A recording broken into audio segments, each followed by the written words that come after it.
The Silent Watchers. For 300 years, the galaxy had known only war.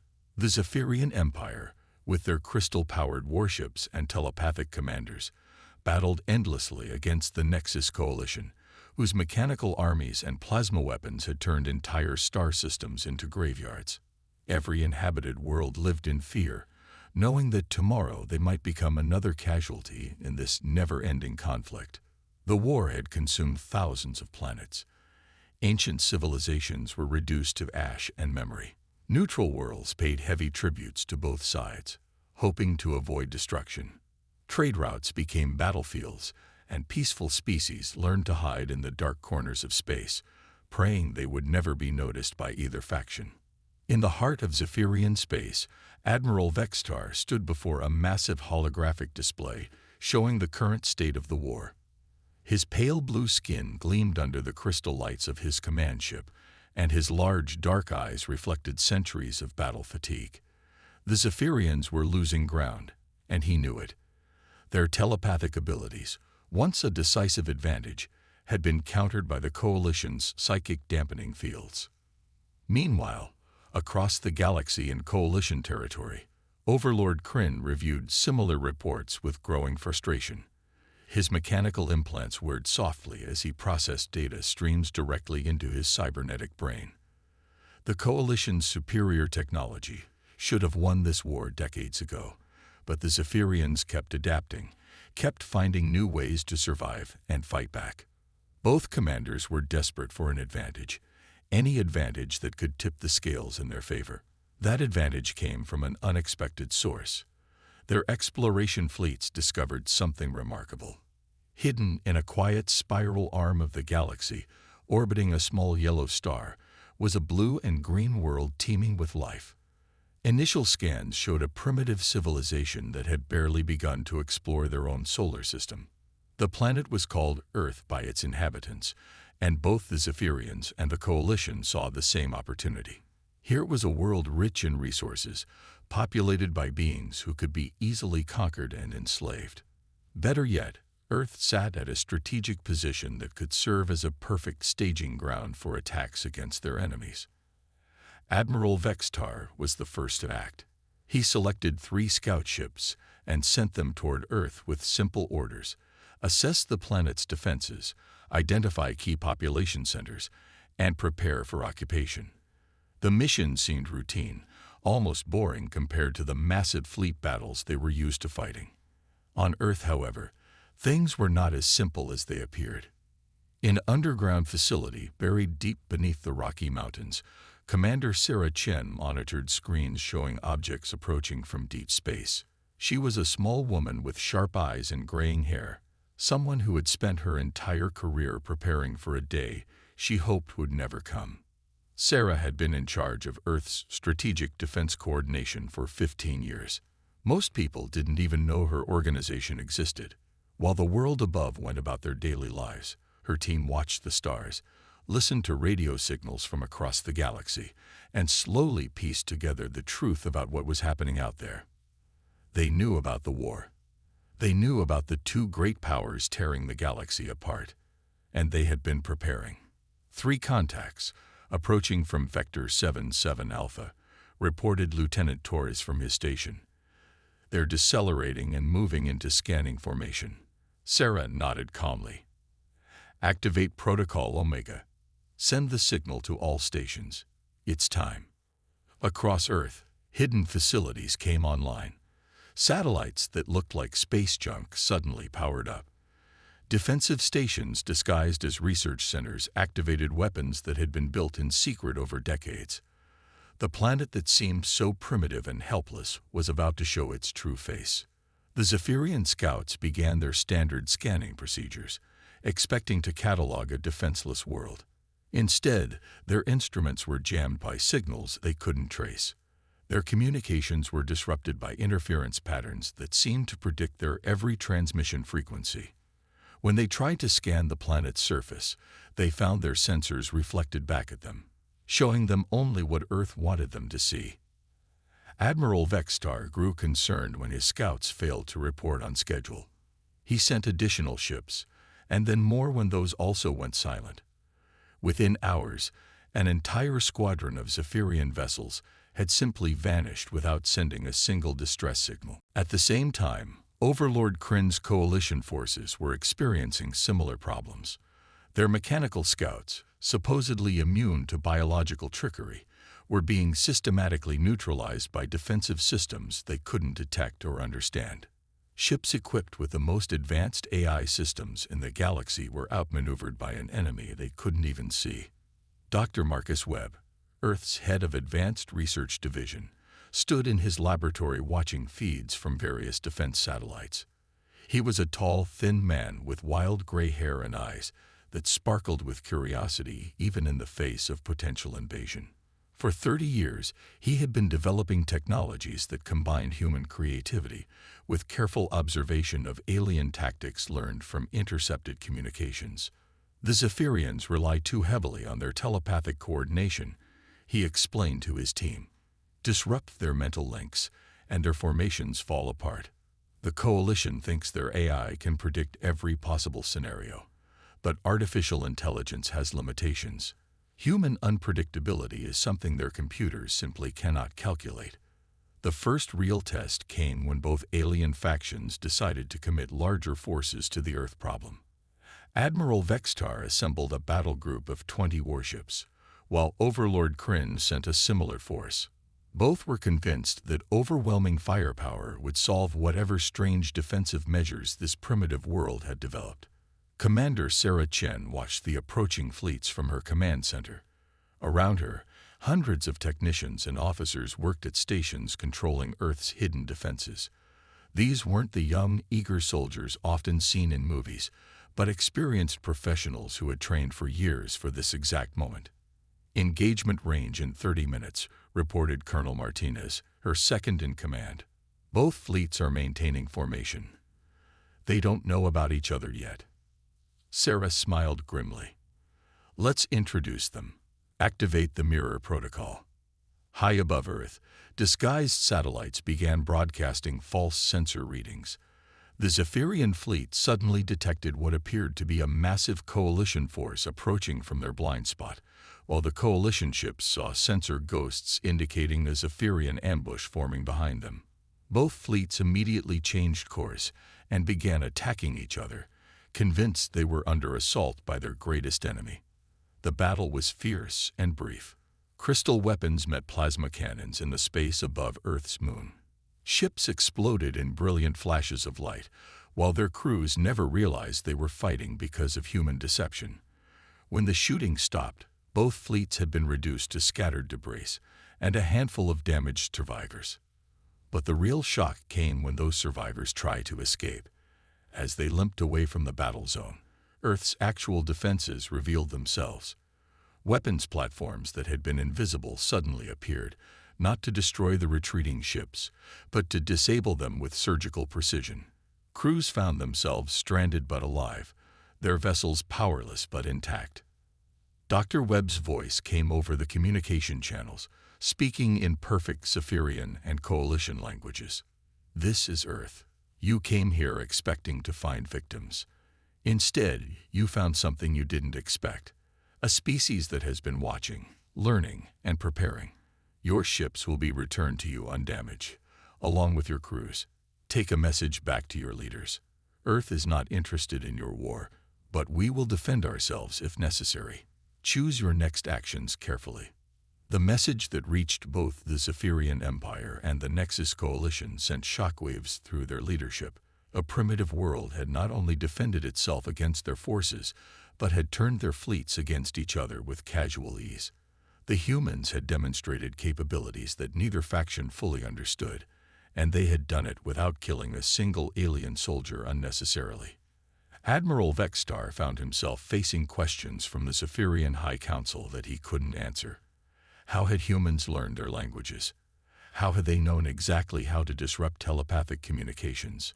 How had they developed weapons that could disable but not destroy? Showing a level of control that even Zephyrian crystal technology couldn't match. Overlord Kryn faced similar confusion from the Coalition's governing AI network. The artificial intelligences that ruled coalition space prided themselves on logical analysis and predictable outcomes. But human behavior seemed to follow patterns they couldn't calculate, making strategic decisions that were simultaneously brilliant and completely illogical. Both factions reached the same conclusion independently. Earth represented either a tremendous opportunity or a terrible threat. Either way, the humans could not be ignored. The question was whether to try diplomacy or force, and neither faction was particularly skilled at the first option. Commander Sarah Chen stood on an observation deck, looking up at the stars through reinforced glass. She knew this was only the beginning. Earth had revealed itself to the galaxy, and there would be consequences. But for the first time, in 3 centuries of galactic war, 2 massive military powers had been forced to stop and reconsider their assumptions about strength, intelligence, and what it truly meant to win a conflict. The galaxy was about to learn that humans didn't just fight wars, they thought about them in ways that could change everything. When humans take the field, the news of Earth's defensive victory spread through the galaxy faster than light-speed communications could carry it. On thousands of worlds, species that had lived under the shadow of the Great War for generations heard whispers of impossible stories. A primitive planet had stopped both the Zephyrian Empire and the Nexus Coalition using tactics no one understood. Some dismissed these stories as propaganda or wishful thinking, but military commanders on both sides knew better. Within weeks of the first incident, both factions began mobilizing larger forces toward Earth. Admiral Vextar convinced the Zephyrian High Council that humanity posed a strategic threat that must be eliminated before they could interfere further in galactic affairs. Meanwhile, Overlord Kryn argued to the Coalition's AI network that Earth's technology could provide the decisive advantage they needed to finally win the war. Neither faction intended to repeat their earlier mistakes. This time, they came with overwhelming force and careful planning. The Zephyrians assembled a war fleet of over 200 ships, including their most powerful crystal dreadnoughts and their elite telepathic battle coordinators. The Coalition matched them with an equally massive armada of mechanical warships, each one controlled by advanced AI systems and armed with their most devastating plasma weapons. Commander Sarah Chen watched the approaching fleets from her command center, but her expression remained calm. Over the past months, Earth had not been idle. While the aliens prepared for war, humanity had been busy with something the galaxy had never seen before. They had been thinking. Dr. Marcus Webb had spent sleepless weeks analyzing every piece of data they had gathered about alien technology and tactics. His research teams worked around the clock, not to build bigger weapons or stronger shields, but to understand something more fundamental. They studied how the Zephyrians and Coalition forces thought about war itself, and what they discovered changed everything. The Zephyrians see war as a test of spiritual strength. Dr. Webb explained to the assembled Earth leadership. Their telepathic abilities make them think in terms of harmony and coordination. They expect their enemies to follow predictable patterns because that's how their own minds work. He brought up a holographic display showing Coalition battle formations. The Coalition approaches war like a mathematics problem. Their AIs calculate optimal solutions based on known variables. They're incredibly effective against conventional opponents because they can process information faster than biological minds. Commander Chen leaned forward in her chair, but neither approach accounts for human unpredictability. Exactly. We don't fight the way they expect anyone to fight. We improvise, we adapt, and we make decisions that seem illogical but somehow work. More importantly, we don't see war as something separate from everything else we do. We see it as a problem to be solved creatively. The first sign that this confrontation would be different came when the alien fleets approached Earth's solar system. Instead of the hidden defenses they expected to encounter, they found something unprecedented. Humanity had sent delegations to meet them, not warships, but small, fast vessels broadcasting on all frequencies in dozens of languages. The message was simple but revolutionary. Welcome to the Sol system. We know why you're here, and we're prepared to discuss terms. But first, You need to see something. What the aliens saw changed their understanding of warfare forever. Spread throughout the asteroid belt between Mars and Jupiter, humanity had constructed something that defied every military doctrine in the galaxy. It wasn't a fortress or a weapon platform. It was a city. A massive, beautiful space habitat where humans lived and worked in the cold vacuum of space, protected by technology that seamlessly blended function with artistry. But the real shock came when the alien sensors detected the city's true nature. Every component, every structure, every seemingly decorative element was also a weapon system. The gardens contained plants that could release defensive spores into space. The artistic sculptures were actually sophisticated sensor arrays. The residential areas doubled as barracks for a military force, unlike anything the galaxy had ever seen. Admiral Vextar stared at the display in his command center, his telepathic abilities overwhelmed by the sheer complexity of what he was seeing. This is impossible. How can a defensive installation also be a place where people live normal lives? His tactical advisor, a younger Zephyrian with bright silver eyes, spoke carefully. "Sir, I don't think they see it as a defensive installation. I think they see it as home. They're not just willing to fight for it. They've made fighting for it part of how they live." Overlord Kryn's reaction was equally confused, but for different reasons. His mechanical brain processed the tactical data repeatedly, searching for patterns and weaknesses, but every analysis came back with the same result.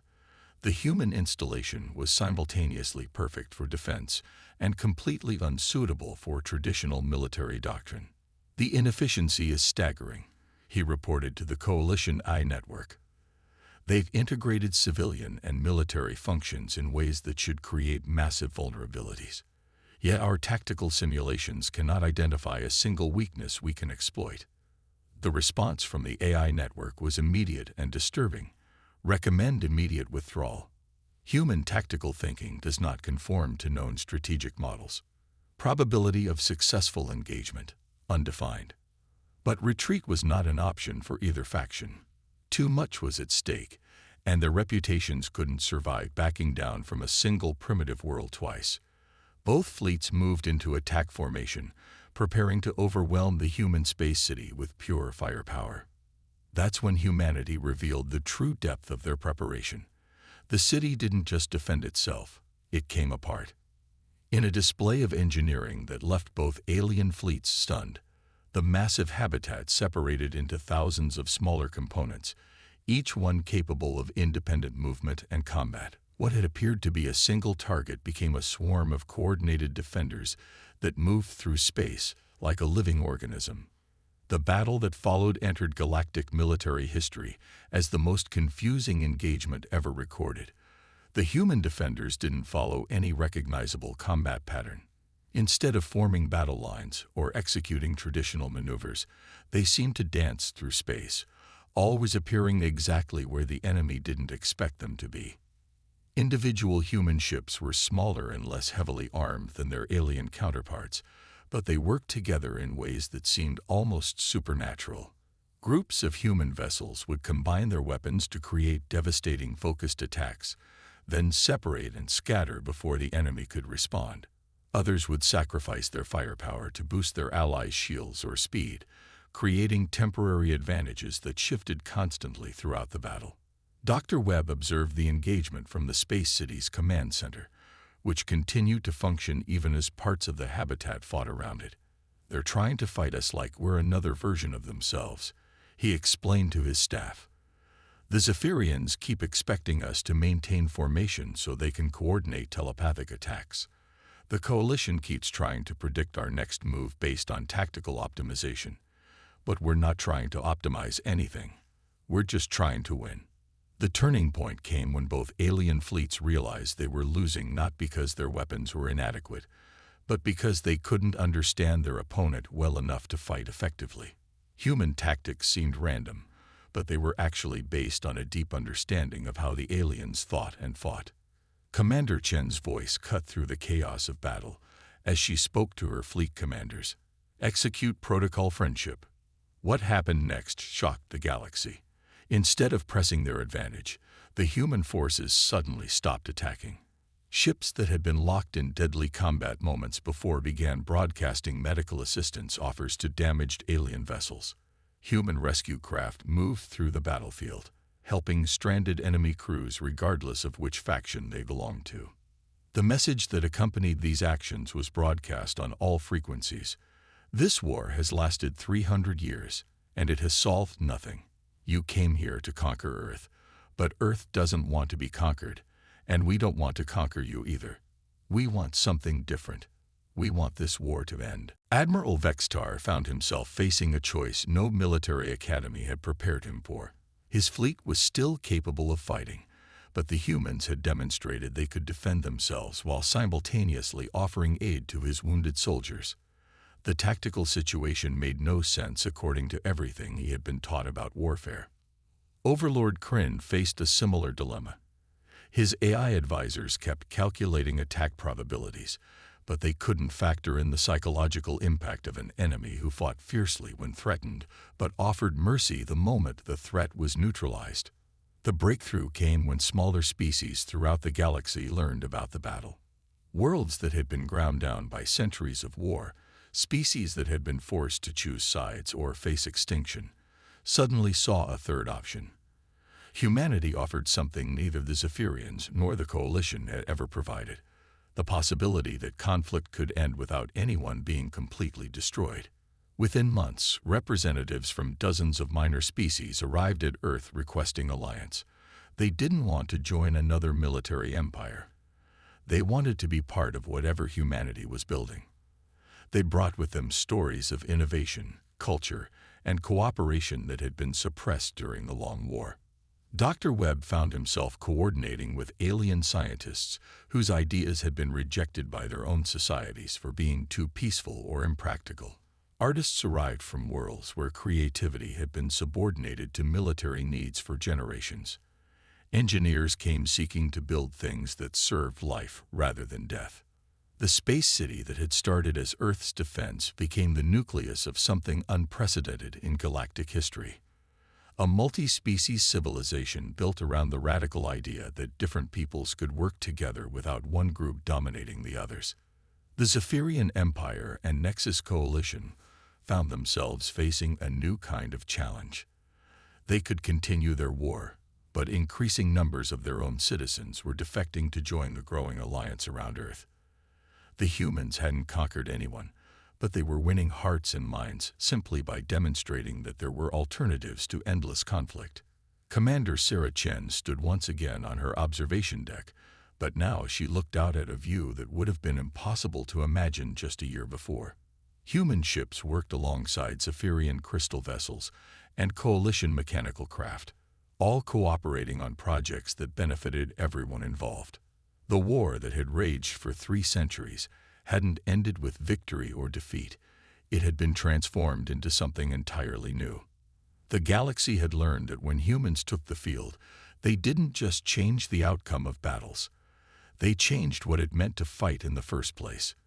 And in doing so, they had given the galaxy something it had almost forgotten existed: hope for a future where strength came not from the ability to destroy, but from the wisdom to build something better together.